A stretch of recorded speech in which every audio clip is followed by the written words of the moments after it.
Hello and welcome to the Moon Underwater. I'm Kelly Daniels. Steve Jones. And here we are. Night before the death storm or the night of. That's right. Death storm is coming. Yep. We had a death storm earlier. Oh, yeah. Wasn't too bad. Yeah, I'm going to be surprised if the kids go to school tomorrow. Yeah. No school the other day. There was school for me. College just doesn't ever close. No. That's college. I mean... Yeah. Well, and also because the students just have to walk from their dorms to their classrooms, and they... But... not like anybody's driving in to go to work. Yeah, I am. Oh. Yeah. I don't mind. I like driving in the snow. I think it's fun. I love it. Oh, really? Yeah. Yeah, it's an adventure, right? Yeah. Sliding around a little. Adventure for everything. Yeah. That's kind of me. But that's not what we're here to discuss We're today, going to talk about airplanes. You know what I love about the advantage of this podcast?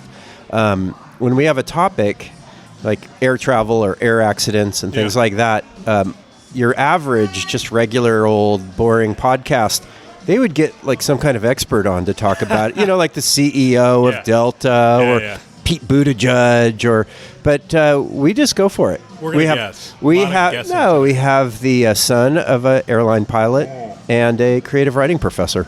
Yeah. And who has been in airplanes a few times. Yeah, once or twice. So there you go. But we did some reading on this, and it's a pretty juicy topic. It's a topical topic, in that there was just a pretty crazy story that I did not know it was quite that wild. But let me just turn it over to you. Yeah.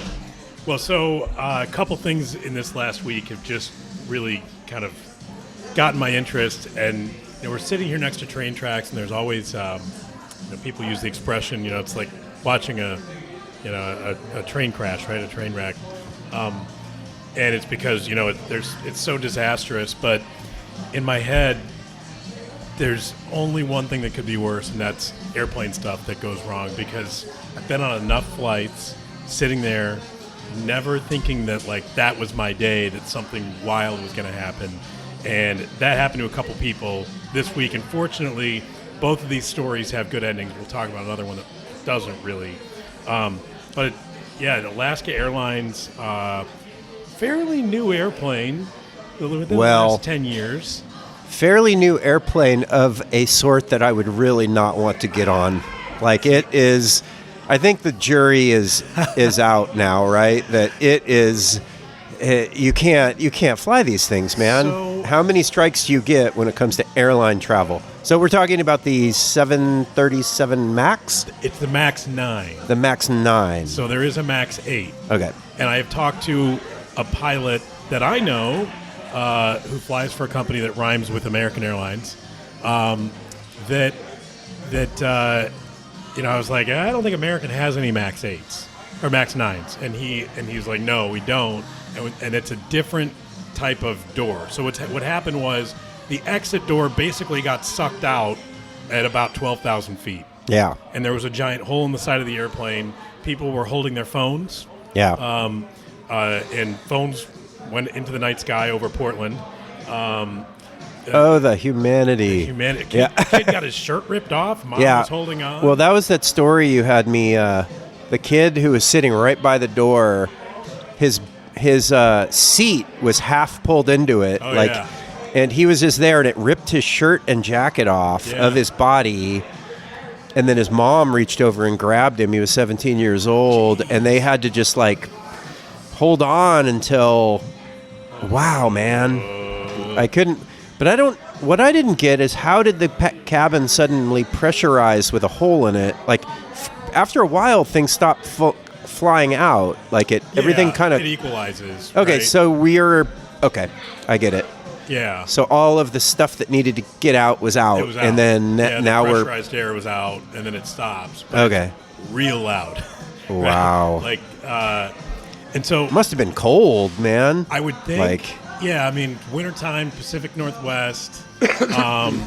In my head, I'm glad nobody got sucked out, because at 12,000 feet, you don't lose consciousness, right? Yeah. It's a decent fall. Yeah. Before just thinking about the untimely end. My God. Yeah. Ugh. Yeah. It's really really pleasant. Positive, But yeah, they made it. That's They what's did. good. And then the woman at the end who gave the story, and she's like a lawyer and educated person, and she wasn't going to say anything just because she didn't want to get hassled by the paparazzi and all that. But then Alaska was like, "Oh, it was nothing. It was perfectly fine. It was just this little minor thing." And then finally she said, "Okay, no, it was terrifying. It was really horrible. Ears popped really badly. Yeah. It was super loud. Yeah. They describe it as, I can only imagine. Because I've had that. There was, in the 80s, there was, maybe the early 90s, there was I want to say it was a made-for-TV movie, and I have no idea if it was. And it was about, I want to say it was either Hawaiian Airlines or Aloha that had 737 fuselage peel apart over the Pacific Ocean from the top of the airplane. Yeah. And so, and I remember that as a kid and being absolutely petrified. Yeah. And no, I don't think there's any fatalities in that. I did not look it up for this, but it was one of those things that I remember and that it's happened before. Yeah. So the reason I mentioned that it was a 737 MAX 9 is that it's a different style of exit door, according to is the 9 the one that had the software problems? They both did. Oh, the 8s and 9s. Yeah. Oh, but the 9 is the only one that has this door. Yeah, okay. It's a plugged guy that I know said it's a plugged type door or exit, and they don't have any on the 8s. Oh. And that it would be very unusual for that to happen. And well, we'll have to talk to him at some point because he had the most intricate detail. He flies the MAX 8s among other airplanes, the different 737s, and he really had. He was like, it was a problem depending on the configuration of the airplane, like who had ordered it and what it had, and there's a fix, but there was pressure from Boeing. I'm not going to tell the story right. I really don't want to get into it, but there was pressure from companies to basically there was a software fix that was already developed that some airlines had and others didn't. That's on the MAX in general. So yeah, we'll have to get a real pilot on besides me. I just play one on TV. No, I mean, it just sounds like the usual fuckery of there is a way to do it, but it'll cost money. So let's kind of not do it for now until we sort of have to. They had the software. Like it was a safety thing that they had the software, and it was part of a package that you could purchase with the airplane, which, you're buying a couple $100 million airplane. It's hard for me to imagine, you didn't get the software package. Windows 50, the 365. Right. Yeah. Do you have a subscription service for this? So it's weird to think about it that way, but they did, there was something they were, I believe. Maybe they just forgot to restart. They downloaded it, but then they start to restart it. They cycle the breakers in the cockpit, And so it really, happens to anybody. It's one of those the 737 has been around forever, and that was part of that's part of what kind of you're talking about with the MAX 9, this thing that just happened.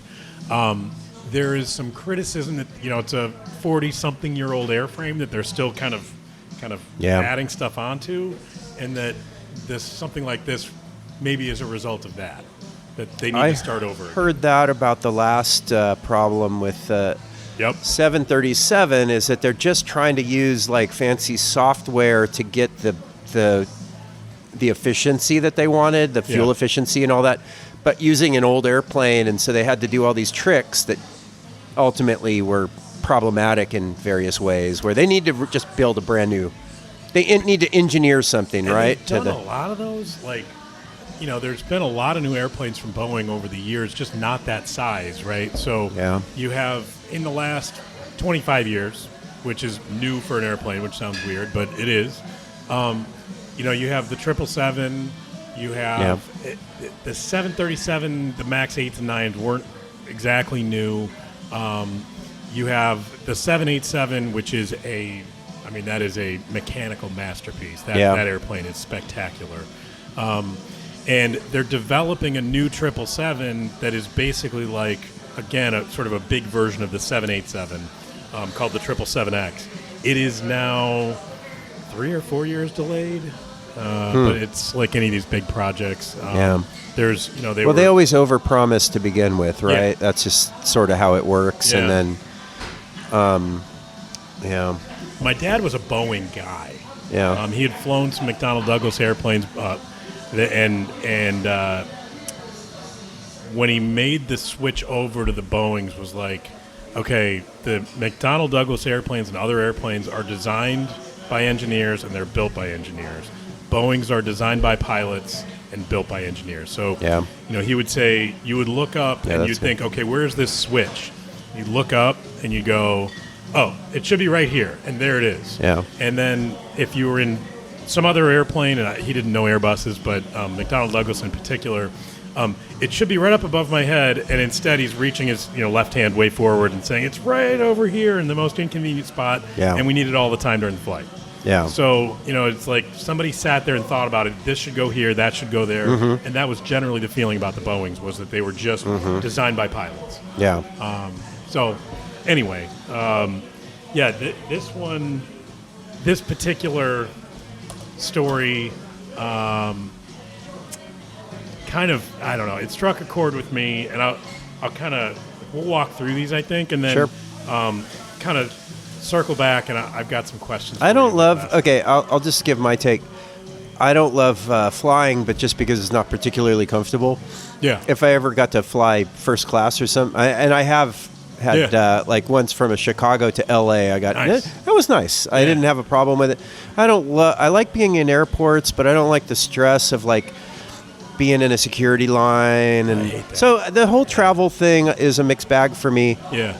And airplanes, and I know there is something weirdly unnatural and unsettling about getting in this little tube and you're flying through the air at supersonic speeds, and if and you're over the water and you look down, you're like, wow, we can't land here for a few thousand miles. But I also it's easy for me to override the emotion with the stats. I'm like, that air travel has been so incredibly safe per person that does it, and and driving a car. I've had a lot of close calls with cars. In fact, I almost pulled out in front of somebody just the other day. I just didn't see them. It was twilight. It was the morning, dawn. Yeah. And they had like a navy blue car kind of rushing up the street, and I was taking a left onto the street at like 6 a.m. Nobody's ever around that way. I barely glanced and just drove on, and then they went around me. And I was like, how did I not see that? Oh, yeah. And I didn't. But I did it a couple weeks ago. Yeah, it happens all the time, right? Making a left, and I looked over, and I kind of just gave it the California stop, kind of rolling right through. And I slammed on the brakes. I did see them before. Yeah. And I gave them the wave, and they waved back. But unfortunately, not a one-finger salute back. Yeah, I didn't. I have had a close call. I've had a number of accidents.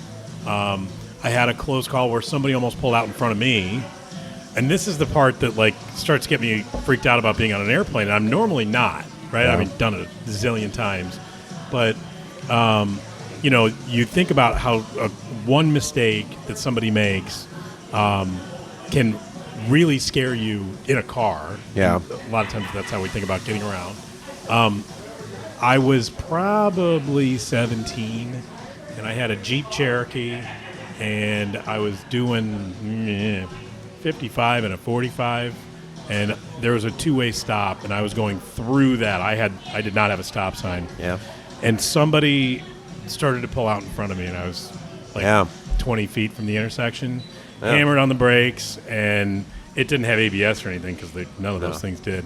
And it did a 360 at about probably in the 30-mile-an-hour range through the intersection and into the ditch. And you didn't hit the car? Mm-mm. Oh. And I remember white-knuckling, sitting there. The car had gone around once, and I had to pull into my elementary school was right across the street. I had to pull in the parking lot and sit. Yeah, and scary. I was that freaked out. So I hear stories like this, and I'm like, that was a close call, and that was just me. Yeah. I could not imagine being on an airplane like this. 400 people. Could you think about that? Yeah. Yeah. And probably 200 on this one, but Jesus, that's fucked up. Remember the, I think it was a German airline, maybe not, but it was just a kind of a commuter like it was like the Airbus, like the real basic 300 or whatever. Sure. But that pilot had just kind of went full schizophrenic and locked himself in the cockpit and locked the other pilot out while he was using the bathroom, and then just slowly smashed them into, just aimed at a mountainside and then just killed everybody. It's been done. You see what they do now? What's that? Do you see what they do now in the front of the airplanes? So if one pilot goes out, then you can't lock them out? Is that? No, so what happens is if somebody has to go out to, like, let's say, use the restroom, they'll block the front with a cart, like one of those, full drink carts. Yeah. And then a flight attendant will go in and sit in whoever's seat is, and that's how they... I get it. So there's always two people in there, and wow, that's crazy stuff. And what was the other one just more recently? The pilot that was just catching a ride and he was on mushrooms. Did we already talk about that? No. Do you remember that? No. Okay. I remember this. Oh, surely. Okay. Really? Okay, here's the story. There were two pilots, and then they had another pilot that was just catching a ride, and he was sitting in the cockpit with them. Jump seat. Yeah. Jump seat. And that guy tried to turn off the engines mid-flight, as one does. And he was just acting crazy, and they subdued him, and then somebody came in. Basically, they pulled him out into the. Oh my God! He's just eaten more mushrooms than I've ever seen anyone eat. Well, people were just like, "What is going on with this guy?" And he was telling them, "You better get me out of here because I'm going to do something bad." And then later, it turned. I mean, he's in jail now.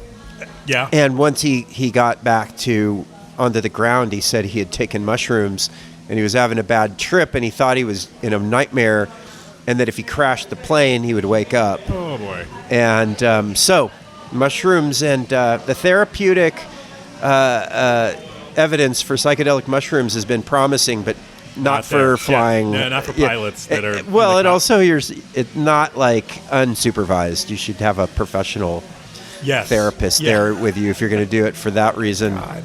Oh, yeah. So you should look that up. It's just recently, like 3 weeks ago or something. Maybe a couple months ago, something like that. I think I recall hearing that somebody tried to shut them down. Yeah, and it turned out he was on mushrooms. Okay. All right. I think I know the airline, but I'm going to look it up later. Okay. Yeah. So you have all kinds of notes. I do. I got more. So if we rewind from about a week and a half from the Alaska Airlines incident, there was another incident at Tokyo Haneda Airport, which is like really central in Tokyo, right? So there's two airports. There's Narita, which is further out, and then Haneda, which is much closer to downtown Tokyo. Yeah. And so my understanding of it is that kind of short runways, approaches and things like that tend to be a little steeper and a little trickier. Because it's in the city. And you just don't have that much room. And a Japan Airlines Airbus A350, which is sort of the Airbus take on the 787, again, a spectacular machine, was hit on the runway at Haneda by a little de Havilland by the kind of airplane. So it's like a propeller airplane. A dart, they called it. Is that dart? right? I thought it was de Havilland dart. Yeah, that's what it said on that article. And the airplane caught fire. Yeah. And as Japanese people do, they were super organized and orderly, and they got everybody off of that airplane before it is gone. Wow. And to bring it a little closer to home for me, I know somebody who knows somebody who was on the flight. Yeah. And if you in that article, wow, small world. And in other ones, It is. In this article and some of the other ones, they talk about what happened, like on the ground, and it was they could feel the plane get hit, smoke everywhere, couldn't breathe, couldn't see, everything is silent, and then all of a sudden, like shouting in Japanese, chaos, not sure which way to go. Next thing you know, everybody's off the airplane, and it's one of those like the time with an airplane that you never in your head if you're freaked out about flying, it's never takeoff and landing, right? Yeah. And as pilots will generally say, those are the two most dangerous and most likely times that something will go wrong. No right? doubt. You have other airplanes that are much closer. You have, you're trying to put the airplane on the ground or take off, right? And so there's just a lot going on. You're really busy. And the fact that it happened is one of those, there's been a lot of incidents like that. There was another one at San Francisco where the first total loss of a 777 was in I want to say 2007, 2008, 2009, somewhere in there, where Asiana crew was going into San Francisco and they were short of the runway, and they hit the seawall outside of the airport. I remember that. And went in. Do you remember what year that was around, or how long ago? I thought it was 07, 08. Yeah, that sounds right. Yeah. And it was one of those, they just weren't paying attention, right? Yeah. And it happens. What was the airline? Asiana. Yeah. Korean airline. Yeah. Yeah. So that was the first total loss of one of those. And there were some fatalities on that flight. And as we mentioned before, both of these other incidents, the Alaska Airlines and the JAL incidents from this last week are, miracles that nobody died, crew, everybody got off. And it's one of those. And then there's the getting shot by missiles when you happen to be near Russia somewhere. Yeah. Issue. And then there's the Iran Air one. The Iran Air one, and then there was wasn't the Singapore? Was that one there was one that just disappeared? They never Malaysia found 370. Malaysia, yeah. That was like 2013, 2012. And they were going into storms. Isn't that the most likely? I think it was one of the pilots. Oh, really? The pilot? Somebody took that airplane over, I think, because they made a turn that didn't make any sense and just ran out of fuel over the Indian Ocean, and that was it. Oh, my God. Yeah. What a nightmare. Have you watched it? Have you ever seen any? I am, like I said, it's one of those, I'm super nerdy about it. Like, I want to know what the theories are. So I watch all the shows that come up. I watch like the Mayday air disasters. I rewatched one today. Yeah. That was a good one. There we go. Your headset getting a little good. Maybe. Yeah. Oh. It also plugs in up here. Sometimes that one gets a little loose. Doing better? Yeah, there we go. Sorry. For those of you listening at home, it's a hearing issue for me. I was hearing out of one side. So yeah, there's been a number of those, like, things that don't make any sense. Bermuda Triangle. Yeah. There's one that really There's one that really freaked me out as a kid. Lockerbie, Scotland, Pan Am. Yeah. 1986. Mm-hmm. And there's a whole history to that. We could probably do a whole show on just that.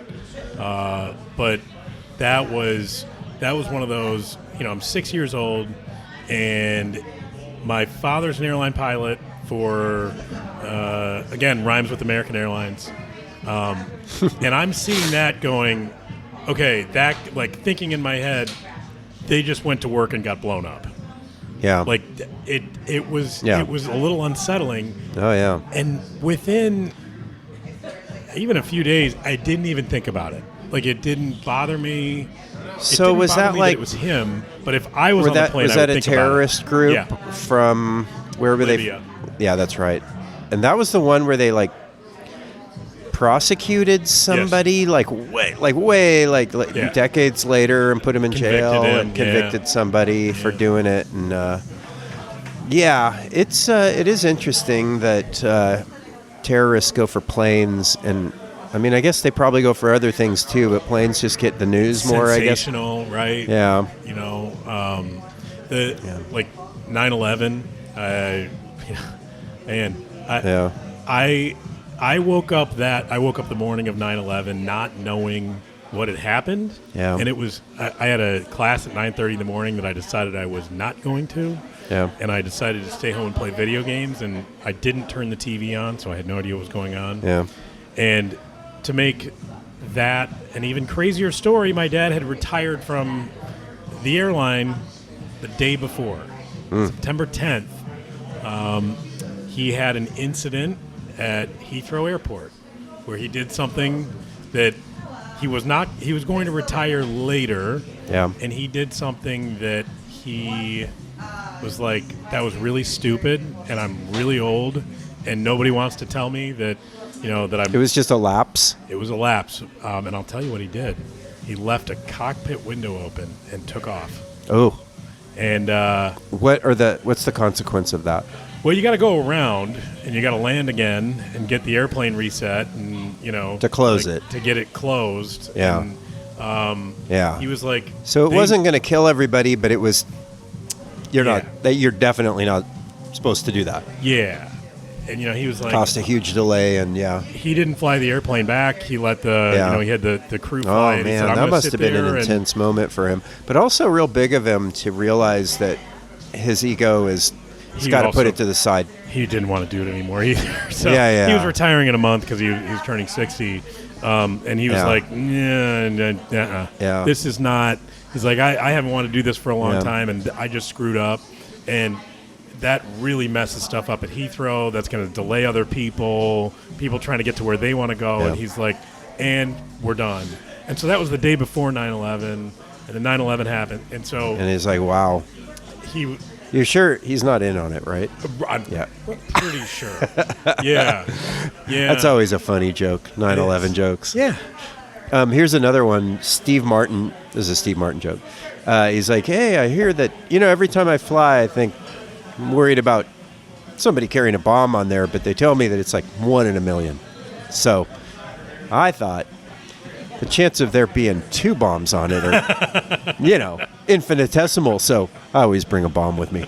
I like that. I do.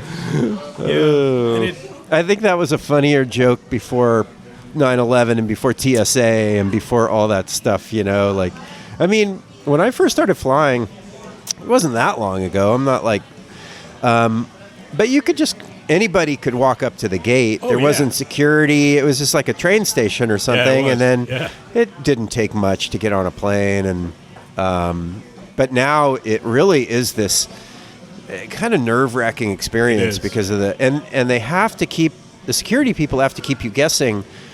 So the whole point is that it's nerve-wracking. Yeah. Like they can't just go, oh, here, we'll make it easier, because then bad guys will. They can't. They always have to change it up, and sometimes it's easy, sometimes it's not. Sometimes there's 2 of them you have to go through in an airport. Anyway, it's a bit of an adventure. It is.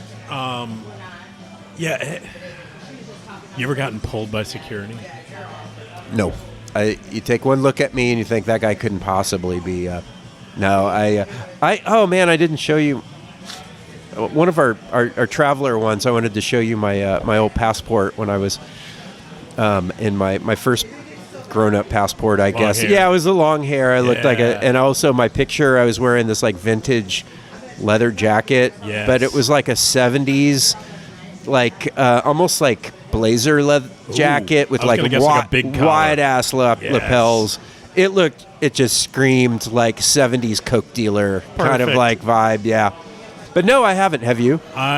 In Spain, on one of the many flights to and from Spain, and we were leaving, and I was flying out with my mom. This is in the last few years, and they'll pull you for extra security, like for flights to the U.S.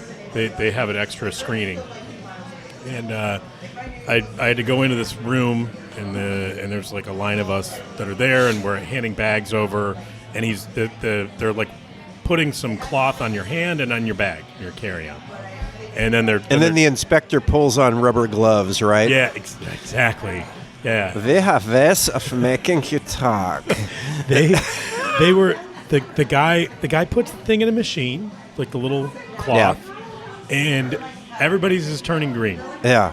And he gets to mine, it turns red. What the hell? What were you doing, man? And I asked him, what is that?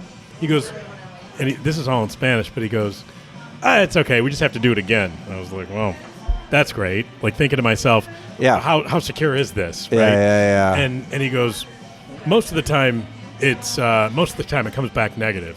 And he kind of eyeballs me and he goes, most of the time. Yeah, nice. It sounds like you had It came back green. Yeah, I didn't get the additional screening. I assume it's just there are certain chemicals that have to do with making bombs. Probably. And they don't want to tell us what it is because then you could avoid it. But it's pretty ingenious. And mentioning TSA brings this up for me. One of the last.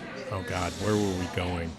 We were on a trip up to Buffalo, New York in October to go see the Bills play. Go Bills.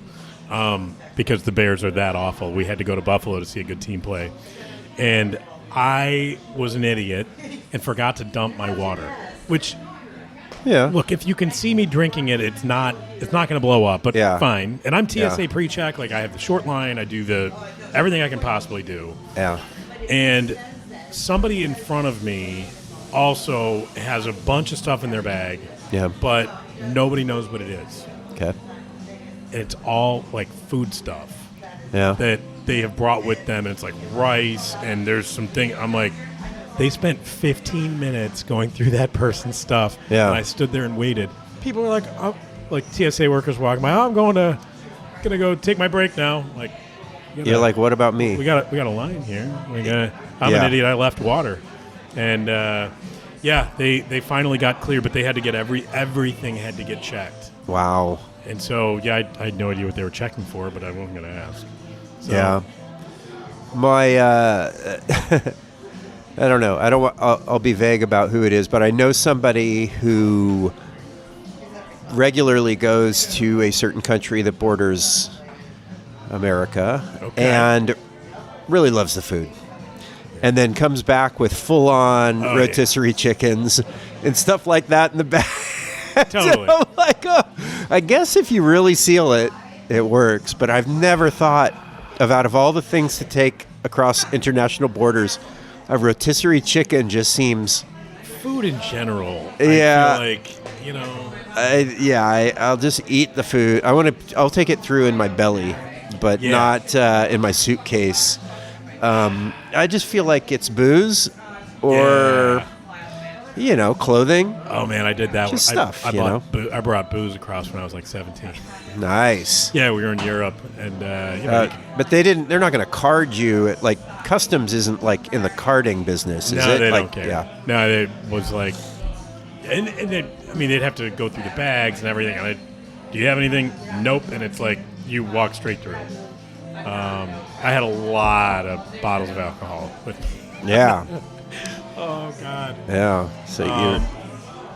So did we? We're still on. We're on the crashes and Japan stuff, Airlines. right? Yeah. The next one is the one that, like, I can say that I've been to where it happened, but it's hard to imagine that what happened, and that is the Tenerife disaster, I guess is what they call the aviation disaster. It is the deadliest in aviation history in one single event, and it was 1977. You have airplanes that are getting diverted from Gran Canary because of a terrorist incident at the airport where the Canary Island separatists blew up a garbage can outside of the airport, and they diverted a whole bunch of airplanes to Tenerife, which was not set up to take on a whole bunch of airplanes. Yeah.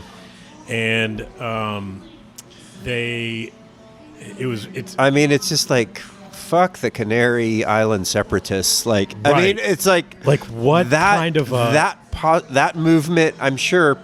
I don't want to be callous about people's like independence and sovereignty and all that. I kind of do, but all right. But it just feels like, come on, man. Yeah. Like, could it really be that important? And it probably was to them, but but also it didn't seem like blowing up a trash can. They may not really have thought 1,000 people are going to die. It was more like we're going to make a little noise and cause some problems, but now it's like, anyway. I mean, this is 1977. I assume that organization is not active anymore. I guess I don't know. The Canary Islands. I just don't think of the Canary Islands as a hotbed of political intrigue, but but you've been to Bilbao in the Basque Country? No? Okay. No. So 20 years ago, that was, there was cars blowing up in the street, and it's quiet today. I think the Canary Islands are pretty quiet. I've been there, and it was not anything, there was no issues. It does remind me of the Basque separatists in Spain, so northern Spain trying to separate, right? It reminds me of, I think the last thing that they did, somebody can correct me on this, it would have been in 2007. It would have been late 2007, I think. The Basque terrorist group ETA took credit for blowing up a parking garage at the brand new Madrid airport. And it was gone. And 3 days before that, I was there. Whoa. Or 2 days before, and then they blew up the parking garage and were people wandering around and stuff, or was it? They have a tendency to call ahead, right? Oh, I see. So in this case, they called ahead, but somebody was asleep in their car and one person did die. Yeah. But it was more than a garbage can. They blew up an entire parking space. There's regulations against sleeping in your car for a reason. There are. So you can't do it. You kind of had it coming, you have to say. You did. There's probably a notice somewhere. No sleeping in your car. Yeah. This is an airport, folks. An entire garage gone. One person dies. They blow up a garbage can in Gran Canaria, and 500 and some odd people died in a single day. So you can probably tell what happened. You want to... Oh, you want to give me a... oh, geez. I glanced at the Wikipedia page, and... two planes crashed into each other. And it was a foggy day, which is kind of like the Arsenal Dynamo match. It was. Which is, there's, again, it's against the Ruskies and the good allies. Who knows what really happened? Yeah. But this time it was a KLM. Yeah. A good airline. I always feel good when I'm flying with them, but now it seems that they have a dark spot on their... And it was their superstar pilot, the guy that had been in a bunch of ads. Oh, really? Because he was good looking and probably but he didn't use standard terminology. He did not to say that he was taken off. Correct. And the air traffic control people, it's all international, so you can't assume that they dig your rap, man. That's right. And they said okay. They said okay, but he didn't. But they didn't quite know what he meant. Right. But anyway, he started taking off, and there was another plane just sitting there in the fog, and he just whacked into it, and they both blew up, right? They did. So the airport was so full from all the planes diverted that they didn't have room to put anybody else in. They were going to have to divert somewhere else. And so they were parking the airplanes on the runway, and they were going to have to taxi back on the runway, which is a terrifying thing to do.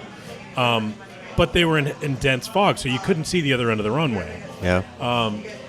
And I've seen... What is taxiing back? Taxiing back is like the taxiways are all full of airplanes. Okay. So you can't use those to go around the runway. Oh, so you're taxiing on the runway. On the runway. Okay, I get it. So you're just... parking on the middle of the freeway, kind of. Pretty much. Yeah, and at the end of it, anyway. By an exit. And then going, okay, everybody, I'm turning around, and I'm going to come back down the way that we're coming, that we came in from, and then we're going to take off. Yeah. And... it sounds like this guy was just sick of waiting. He was sick of waiting. You know what? Fuck it. He wanted to get home for dinner. Let's go. Yeah. Yeah. That's the KLM guy, but the American guy, he lands in the Hudson River and gets everybody out. Yeah, that's the American way. Right. It's the American way. Sully. Sully. That's right. He died recently. Oh. Well, he's old, right? Yeah. Not that old. Not that old. Yeah. But he's hanging out with Captain Phil or whatever. Like the guy that was... There was a movie with Tom Hanks about the the guy that fought off the pirates. The Somalian pilot. Oh, yeah. The pirates. Captain something. Anyway, just like, local, just sort of transportation heroes. Yeah. I guess. Anyway, I see those two guys hanging out. Hanging out in heaven. On the heaven is just like the Admiral Lounge in the airline. But really big. Yeah. Just keep going and going. Big. Yeah, just like the last couple I've been in have been too full. Not in heaven. Not that full. Not in heaven at all. There's a new, you can go to the full one if you want. That's the newcomers. Yeah. The noobs. Yeah. And the thing about the noobs, easy to sleep with. It's true. They're, I wondered if that's why the KLM pilot was in all the ads. Like, do you take the guy that slept with the most stewardesses? Yeah. Really? He's the most popular, in quotes? Yeah. I mean... That's not... It was the 70s, right? It was the 70s. Yeah, that was probably it. So I watched the worst reenactment of this. I watched it today. Nice. I put it on. It was on Amazon Prime. I wish I would have written down the name of it, but it was fantastic. Like, so I know that there's train nerds out there. I am not one of them. I see a train go by. I'm like, oh, look, a train. Yeah. And I know a lot of people, probably 99% of people are like that about airplanes. But I'm like, oh, look, it's a 7.8. That's nice. Yeah. Like, oh, okay. That's the new A350. You can tell by the winglets that are on the end. Yeah. No, I get it. And they put in a bunch of stock footage as they were trying to reenact what had happened. And it was always the wrong planes. It was always the wrong plane. Yeah. Except for Pan Am, because they went bankrupt in 1987. So they had to be older planes. Yeah, but they it was like, oh, there's an Air France 777. There's as I'm watching this, it's supposed to take place in 1977, and 777 came out in 1995. Yeah. So I'm watching it and then shaking my head. The space shuttle just flies on in and right up. I'm like, they're just putting anything in here. So claymation, Oh yeah, it would have been an upgrade. That would have been better for me. And then they made the KLM captain really snarky and super condescending to the co-pilot, and I was like, well, they probably have the cockpit recorder, I'm guessing. Yeah. And so they know how he was, and he kept scolding the guy. Yeah. And so I always, as I'm watching, I'm like, I wonder if he's really like that, kind of a. I doubt it. Jackass. It yeah. doesn't sound like that was they were going for historical. No. Realism. Not accuracy. And well, so in that particular what I was watching anyway, they kind of talk about it, and they get to the point where the KLM pilot thinks that he has the runway to take off, and meanwhile Pan Am at the other end is taxiing back on the runway they're both in dense fog and they can't see, and the KLM pilot starts to go, and he's basically telling him that he's going, and the Pan Am captain is talking to the flight crew, and this is on the cockpit recorder, where he's like, "Is he coming?" And all of a sudden, they figure out that the other one's on the runway. Did he hit the horn? Honk. He should have. Yeah. I mean, as loud as you can. Hey, we're coming. Yeah. And the KLM pilot goes to pull up, and the tail strike on the runway. They cannot get off. Yeah. And goes right through as they're approaching the Pan Am airplane. Pan Am captain goes, "That son of a bitch is coming for us." Yeah. And says, "Get it off the runway." And I mean, they're going to go put several 100-ton airplane off the runway and not get hit. Yeah. And so they give it everything it's got, and they turn, and as they turn, the KLM plane goes right through the middle of Pan Am. And oh my God! The thought, I'm getting chills thinking about that. And the flight crew, I believe, on all of the flight crew on Pan Am survived, and the Pan Am flight, we talk about how 747s, they could have 400 people. It's like, oh, they never had that many. Yeah, they did. That flight Yeah. had 400 people on it. Yeah. And the KLM plane had, I think, under 250 to 300 range. And I had always thought that there was not any survivors on the KLM plane, and there was. There was 20 or 30. Yeah. And there were some on the Pan Am flight as well. One of those things, again, you know somebody that knows somebody. A friend of my dad's parents was on the Pan Am flight and survived. Wow. Yeah. Like, it's just, that shit's so crazy. Yeah. You're on a... Yeah. I mean, and the story was that they started in L.A. and they went to New York and they were flying to the Canary Islands. And if you've ever wondered how Pan Am went bankrupt, they were going to ferry the airplane empty to Paris to fly it back. It's like, okay. Yeah. They used to do flight 1 and 2. 1 went eastbound all the way around the world with stops. 2 went the other way, went westbound. So just not very, like, efficiency. They didn't, have. And they had 747s during the oil crisis when they were the least, economical airplane you could have. Yeah. And they were all international, and that all kind of dried up. But the pilot there did, amazing work to save the people that he saved. You know, my grandfathers, both of them, on my dad's side and my mom's side, were both World War II pilots. Okay. And they, my grandfather, Clark, my mom's dad, was he was flying like above D-Day, watching all the. He was telling me one night, drinking scotch and getting emotional and talking about how he's just watching our boys just getting gunned down, and there was nobody. They were there to protect from air strikes, but there was nobody coming. But anyway, he was he had shot down five planes in his time, and so I guess that you were considered an ace. Yeah. So he was an ace, and my grandfather on my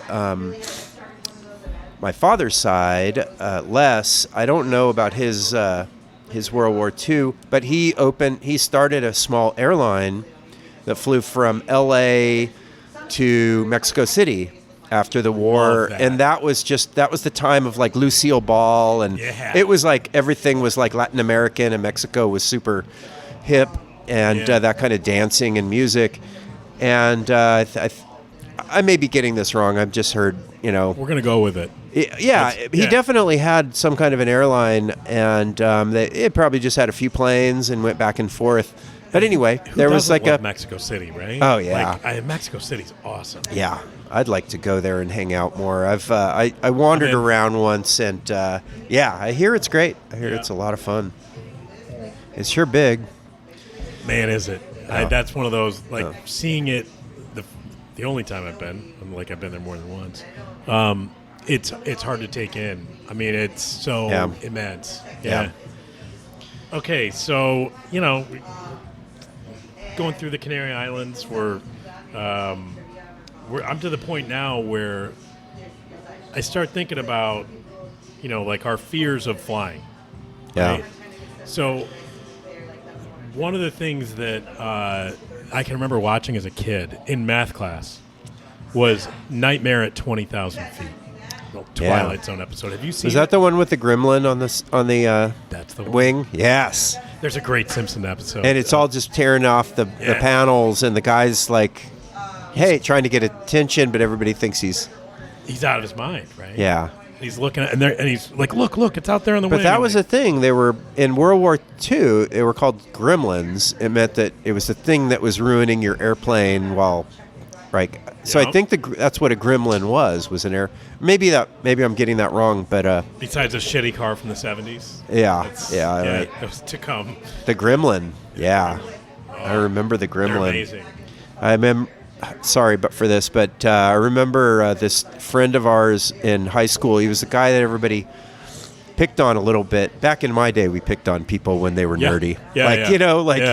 Sam. My goal was to not be nerdy enough to get picked on. Sam had big glasses and a big nose. Groucho Marx kind of look. Okay. Without the mustache. Ooh. And so we would And I remember he had this car that he really was proud of. His big brother gave it to him or something. It was a Gremlin. And the teacher in like some English class asked us to write a certain kind of sentence on the board, like with a, whatever parts of the sentence, with an adjective or something that, or object or subject, something like that. And Sam, of course, throws his hand up, because that's the other thing that you got to pick on the guy who always volunteers. Sam goes up to the front of the board. I think this is 9th grade, I think. And he writes, "My green gremlin has lots of torque." And we just started laughing. Definitely didn't have that. It didn't have torque, but, I mean, he was in 9th grade, so, having a car at all, which I don't think he could drive it. He wasn't 16, but he had it. It was there, like, waiting for him or something like that. Could you imagine how cool a gremlin would be now Oh, yeah. in high school? That'd be amazing. That would be so a gremlin, awesome. A pacer. Oh. Remember Pacers? Yeah. Those big old windows that went all the way down, like... It's from Wayne's World, the Mirthmobile, right? Is that? That was a Yeah, Pacer. it was a Pacer, It's a I think. sweet car. Yeah. And flames down the side. I like the... It's Transportation Day. It's not just we're not just talking airline I disasters think it's here. Transportation Month. I think Well, so have you ever been scared out of your mind on an airplane? We talked about a cars. little bit. Okay. Kind of my first. I guess you're either scared out of your mind or not. I don't know if there's a little or a lot, but I was pretty scared. I flew when I was a really little kid. I didn't really remember it much. I know I went to Hawaii and back, and I don't remember. I was too small. And then, but the first time I remember actually flying, like just by myself as a 20-year-old or something like that. Yeah. I flew from John Wayne Airport, which is Orange County. Oh, yes. And this was quite a while ago, to San Francisco. And, I mean, it's so long ago, and I can't believe they actually did this. And I can't believe that I would have I wouldn't buy a ticket like that now if this is how they did it. But anyway, I go to John Wayne Airport. I don't know what I'm doing. It's my first time. They board us into this tiny little prop airplane. Oh, yeah. That has like 8 seats in it, like little.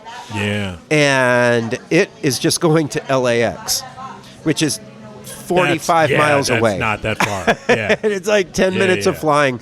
And it just happened to be a windy day, or maybe just small planes like that are just squirrely. But we just they're go. Loud. They're loud. We go up, and it is sliding all over the place. And when it's coming down to the runway, I'm like, we're not going to be able to land because it was going. There must have been a crosswind, I guess. And that was pretty scary. And then I got on a bigger plane, and I thought, man, this flying thing is pretty treacherous. And that's the last time I was ever on a plane like that or had that experience. How old were you? I was probably like 20. Okay. I mean, I wasn't a little kid. But I was not experienced. I wasn't used to flying, and I was trying to pretend that I was, like I was cool, but I was definitely white knuckling it big time. Oh yeah. What about you? You've got. I do. I got 2. All right. One was like it was like every time every time. I'm going to sound like an airline brat because I was. Every time we would go to Hawaii, I'd be out over the Pacific Ocean. There is nothing. Yeah. And I'd be like that sinking feeling Except in my sharks. stomach. And that's what I was convinced of. Yeah. You were going to We're land going to and lose both of these engines, and we're landing this fucking water, and then you're sharks gonna are going to come out and eat me. Yeah. And little did I know that there is nothing out there except for really cold water for you to drown in. Yeah. Because it's not near food. It's not near anything else. Yeah, right. You're not pretty even much sharks. fucked. You would be like happy You'd be to lucky. have it. Yes. Yeah. You'd be thrilled to have a shark. This is my pet. What is that? Like, Fuck. And knowing that now doesn't make it any better. No. But eventually I stopped worrying about it. It was like, okay, well, Yeah. and I kind of grew out of it. My dad was never real bothered by it. And I just remember, like, as a kid, like, kind of sliding that window open, just nothing but blue water. Okay, I don't like that. But the big one for me was it was a really short flight, and I mean. Wait, so the first one was just flying over to Hawaii was just scary. Over the water in general, yeah, scary as shit. Yeah. And then went to Europe and it was like, okay, we're flying over the water. I was probably 13 the first time we went. My dad flew the flight. That's pretty fucking crazy. Wow. Yeah, we went with him on a one-day trip Did he let you to Brussels. steer? No. Come on, man. No, I couldn't even go into the cockpit. It's $10,000 fine saw them. and he loses his job. How about the movie Airplane? I mean, What was the kid's name? You ever seen Joey. a grown man naked? I think it's Joey. Joey? I'm You gonna- ever seen I it? don't- That I that haven't seen humor it was just forever. not fly today, but boy was it funny. Oh, my God. Like the full pedophilia thing. Like, Totally. Like pedophilia was funnier It was back in those funnier. days. It was. Yeah. my parents loved that movie. Oh, I did too. Like that. I mean, Yeah. I grew up. It was like, this is comedy. Oh yeah. Right? And so, And I saw it when I was young, before I was 18. I was a teenager probably. There's the one thing where it's all pandemonium is hitting, and then the woman just goes out in front of the camera with her tits bouncing. It's and amazing. It was so funny, but also I got why it was funny, and I also got to see boobs before. I was like, it was a you were really loud. It was win-win. Like a kosher movie for Yeah. Totally. Yeah, it was one of those like, this movie's a comedy, but there's one part. Yeah. Yeah. And it was PG. Yeah. I think it was R, wasn't it? No, it's PG. I mean, maybe they put a PG-13 on it now. No, it's definitely not R. Wow. It was artsy. But it was also, I mean, geez, man, like, I guess I picked the wrong day to quit sniffing glue and all that kind of stuff. It was pretty... fantastic. Yeah, anyway. Well, so my other... Yeah, your other one. My other one. Well, so when we went to Europe, I got to see the map of where we were going to be going, and it dawned on me that we were within, 10 minutes of an airport, somewhere that we could divert to, pretty much. I mean, it was probably more than that, but you go so far north, you're going like over Greenland, right? And yeah. We were going to Brussels. Yeah. And so it was like, oh, that's how this went. Okay. Yeah, right. you go north, and you get there faster that way too. You do. Yeah. I mean, it's, the Earth is curved. I know that the flat earthers might disagree, but it is indeed curved. This is our target audience, it is, Steve. Really is. Yeah, but you better. These are my people. Back off of that. I mean, like, maybe the Earth is curved. Probably. Some people say. Some people might say. Yeah. That, fuck. So remember when Superman made time go backwards by Yes. going around the globe? Very clearly. Yeah. Because that's how that works too. Yeah. Like, all the Earth has to do is spin the other way, and time goes everything backwards. backs up. Yeah. Yeah. I mean, if it goes fast enough, I don't know how that works. So my really, like, I've had as a passenger. I mean, I'll start with that. I had a gig 10 years ago where it's going to sound a lot cooler than it really was. Speaking of trains. There goes the train. It's going to sound a lot cooler than it really was. But I had a gig at NASA. Woo! For computer shit that I was working on. Wow. And I was going every week. And Wow. it was one of those, like, I got to, and You were a space cadet. I was. Yeah. My joke at the time was, you'd think they'd have like the most up-to-date everything, and everything was amazing, and the joke was that you walk in the door and you scrape the dinosaur shit off your shoes because everything was so old. Yeah. Like, and so I had to work on site, which was already kind of weird, and I'm going in, and I was loyal to a particular airline because it was easier to get me to Spain with them. Again, it rhymes with American Airlines. Yeah. So rather than going on United through Chicago straight to Houston, I would go to Dallas first from here, and then over to Houston on like a 30-minute flight. Uh-huh. Okay. Texas in the summer Yeah. has thunderstorms that come out of nowhere. Okay. And on the way back one Thursday afternoon, I had the wildest ride of my entire life. I mean, we were strapped in, and I was absolutely white-knuckling. I remember looking at my hands and going, man, I don't know. We may not make it. And the woman next to me was terrified of flying, told me on the ground. Yeah. And I'm sitting there going, like holding myself into the seat. And she's looking at you like, we're going to be okay, right? And you're like, no. I kept lying. I said, I'm sure it's fine. Yeah. I'm sure they know what they're doing. I'm Yeah. sure it's fine. This is just I was scared absolutely totally normal. shitless. Yeah. You And- might as well not make her last moments No. miserable. And like, I might as well try to be reassuring her during mine. Yeah, right. Like, no, it's all good. Like, we're going to be okay.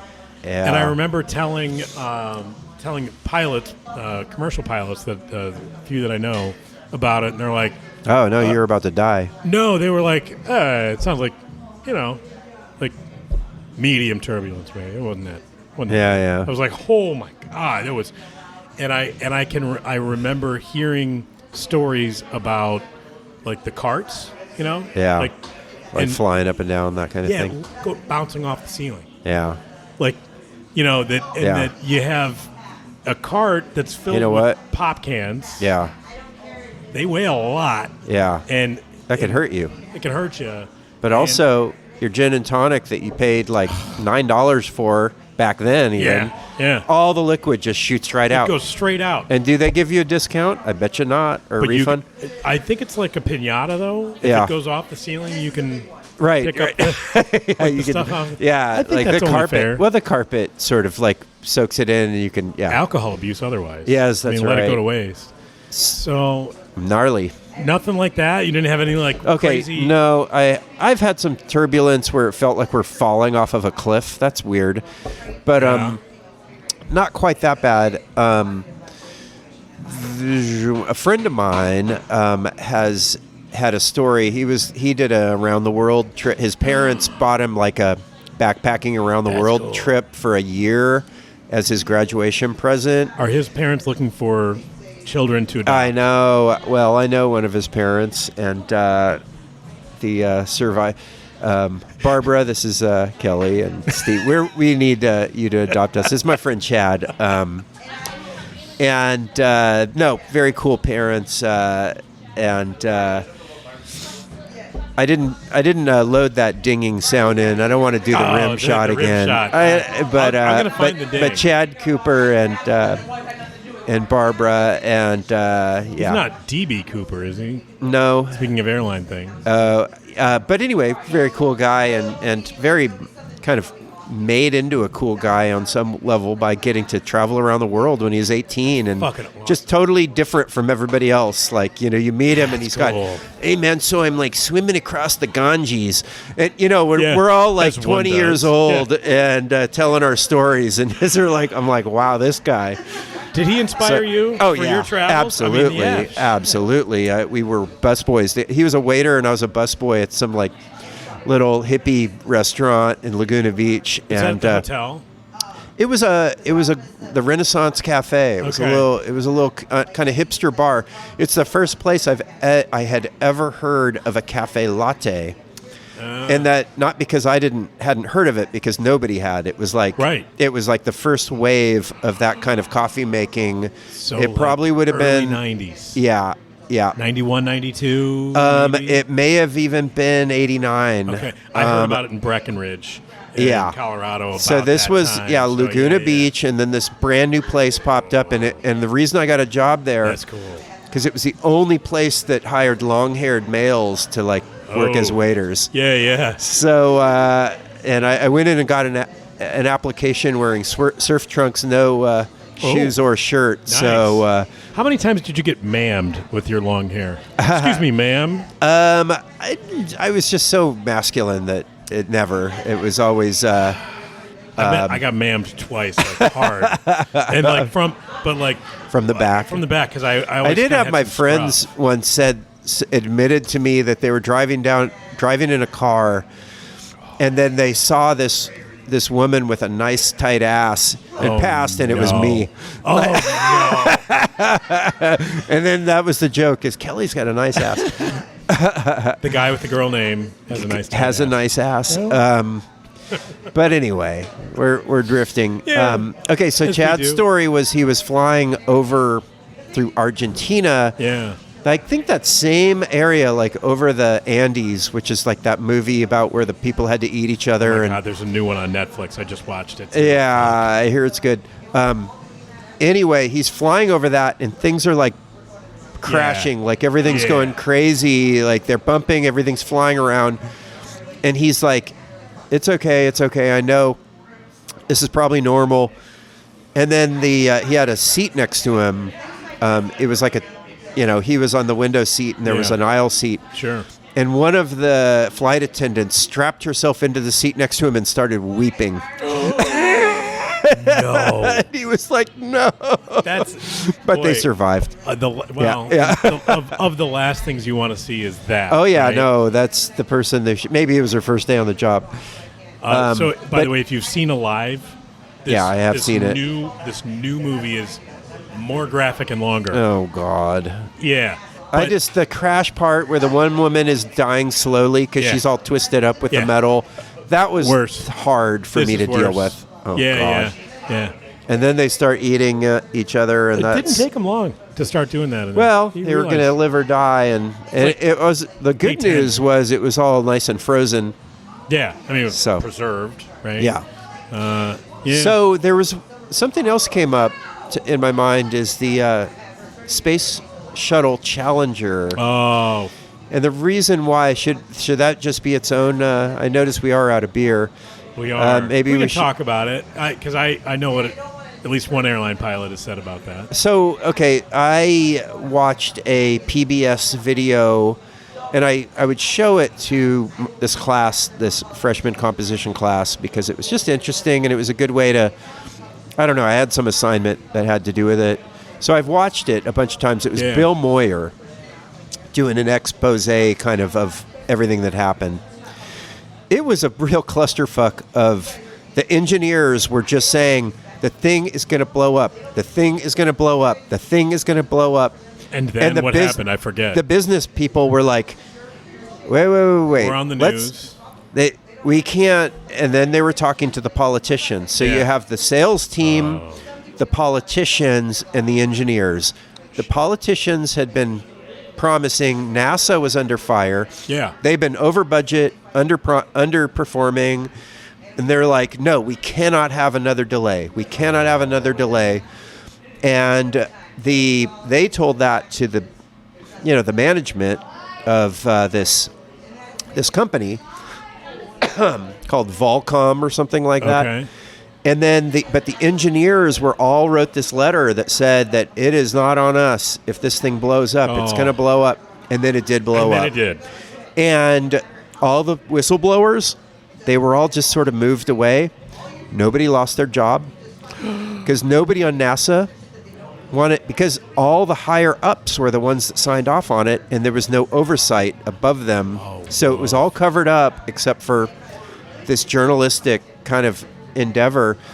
But it was the substance that held together was this gummy stuff. Yeah. And when it got to below freezing, the things would not be airtight. Correct. And kind of fueling everywhere. And it just had cold. It got cold. Yeah. Like in Florida, unusual temperatures. So it's super sad story. Yeah. But also it is, God bless the salespeople of our country, but they should not be calling the shots when it comes to, it's just not how it should go. But so the commercial airline pilot reaction to that was, what the hell did they think it was, an airliner? Because everybody was talking about how the teacher, was like putting a teacher in it. I can't believe she died. It was like, okay, it was tragic. 5 or 6 people died, whatever it was. Yeah. And but the reaction from airline pilots were like, well, yeah, you're going to space. Yeah. Like, what? It's not dangerous. Yeah, this is dangerous still. It looks like an airplane, but it's not. Yeah. No, it was not an airplane. No. And so anyway, that's probably a good spot for us to pull a plug. I wanted to talk a little bit about our fears of flying, and I didn't know if you had any. Sounds like you really don't. You never did. Not really. I'm fear of boredom in flight, but I catch a lot of movies. Every time I fly to Europe, that's my only time I really stock up on movies, and I always want to talk to somebody about all the movies I've watched, because I'll watch 3 or 4. Well, we're gonna have a whole separate thing about in-flight movies. Yeah. Okay. Let's do it. And also how they seem better in flight than do, they are and in that's what I real wanna life. talk Yeah, about. okay. Like they're funnier or they're more sad. Oh, or I they're- found myself crying in them all the totally. time, and I'm Done it. like, "You're." Raising my hand. I'm like, "What the fuck is my problem?" Yeah. And I'm hiding my eyes. And Like, no, I just yeah, watched Die Hard. It was amazing. Yeah, Crying 'cause yeah. it was so good. Yeah. Okay, let's not ruin. Yeah. Yeah, man. Thanks. Let's. But I feel like we started off just like getting into this whole idea that everybody should be afraid to fly, but No, I don't think they You know, should be. It's. just- I mean, you should fly. it happens. Yeah. It just, but it's. I mean, look at what the last year has been. For Yep. fatalities in cars versus fatalities on Yeah. airplanes. In America, about 40,000 people die in automobiles, Yeah. either pedestrians, or bicyclists, or people in the cars per year, which is a lot. It's a ton. I think that's about the same as guns, Yeah. which is also a lot. Yeah. And but one of those two is highly politicized. The other is like, meh. Yeah, we just Yeah. do it. Yeah. Yeah. But anyway, that's a different topic. Airlines are safe, but yeah, and it's fun to just hop on an airplane and then a few hours later you're in a different continent. Somewhere else. Yeah, That's something amazing. really far off. So yeah, man. All right, cool. Thanks, everybody. Let's see if I can. All right, here's our music. There we go. All right, everybody, take care, and we'll see you next time.